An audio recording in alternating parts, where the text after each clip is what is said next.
what advice do you have for like maybe a new business owner trying to get started, or even a business owner that's been around for a long time that's maybe stagnant or hit a plateau and just needs to, a push or something? What's your recommendation? Well, I would have to talk to them and find out really what their challenges are. But I think really it's maybe their outlook, and going from a mindset of surviving to thriving is a huge shift in Yeah. that mindset. And if you're in that surviving mindset, you may be willing to take, cut corners or do something that you really shouldn't do ethically.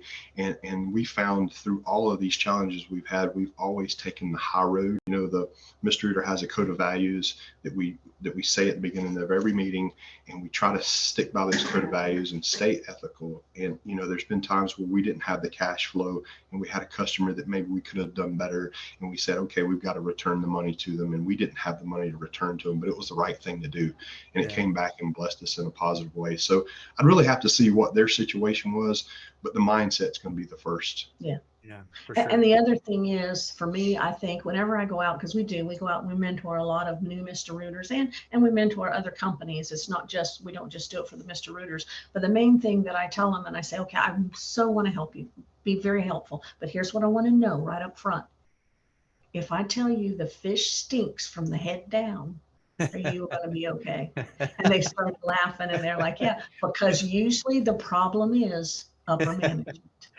100%. Wow, that hits home. I think you just reproved me, Pam. The point is, to be able to change your company, you have to be able to take feedback and receive it. I remember once when we were floundering and Beth came down, she was from corporate, and she came down and she said, Pam, you need to open up on weekends. And I said, no, I can't afford to. We don't have the volume, all these excuses, right? And she said, just do it. And you can always go back to not doing it. I was like, oh. Okay, fine. And that she was right.